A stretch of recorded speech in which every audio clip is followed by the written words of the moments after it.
Hello, back again for another exciting video on this channel, new channel. So the other day I was thinking about this craze on forex and financial investments, financial trading and all that, and I thought about the idea of doing some basic analytics to try and see whether some of the information that is constantly being thrown out there, whether there is some substance to it.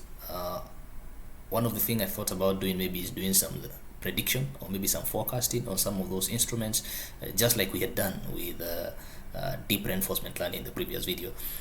Maybe in the future, I'm also thinking maybe I can do more of that, but as part of that series maybe of doing such videos, I thought about checking some correlations between some of the most famous financial instruments as well as commodities.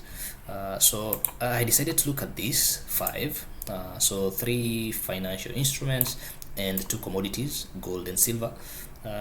Since in the past and also right now, if you have to do your own analysis, you'll find that there tends to be some relationship between this. Okay, so some relationship between gold and silver, some relationship between gold and, for instance, the Australian dollar, because Australia is a major producer of gold.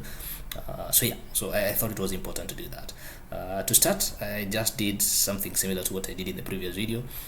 I was able to download the data of this from Yahoo Finance using some Python libraries as well as API Y-Finance.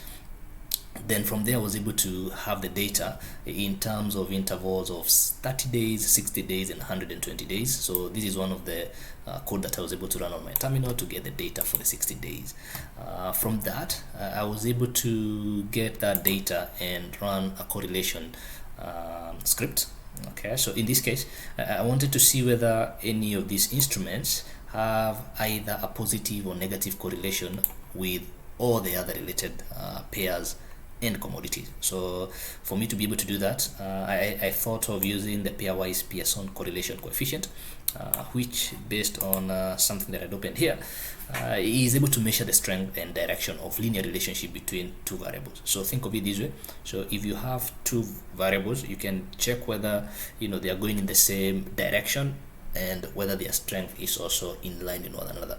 So this coefficient tends to range from -1 to 1, not 10, it ranges from -1 to 1, with -1 being a negative correlation. So for instance, if one of the variables goes up and the other one goes down, then it will be in that direction. Then a positive one tends to mean that they are positively correlated. So based on that and based on running that particular script, these were the results. Okay, so to start, each and every pair or commodity was first tested with itself, just to establish a baseline and to make sure that at least whatever we've been able to implement works. So you can see, for instance, in this pair, the Australian dollar US dollar pair, it was tested against itself, and in that case there is a perfect one. Okay, so that means that there is a positive correlation. It's able to validate whatever we are trying to do. From there you can see that there is a positive correlation between it and the Australian dollar and Japanese yen pair, but then there are different outcomes for other pairs and also commodities, and maybe for the sake of maybe better analysis, maybe I can do a separate video or maybe even a short reel to be able to map this in terms of charts or graphs, which could be a little bit better.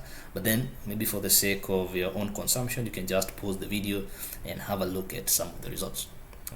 So this was an impromptu video, so you can tell with the fact that I didn't do so many charts, but anyway, I think it still suffices. So thank you for watching and see you in the next one.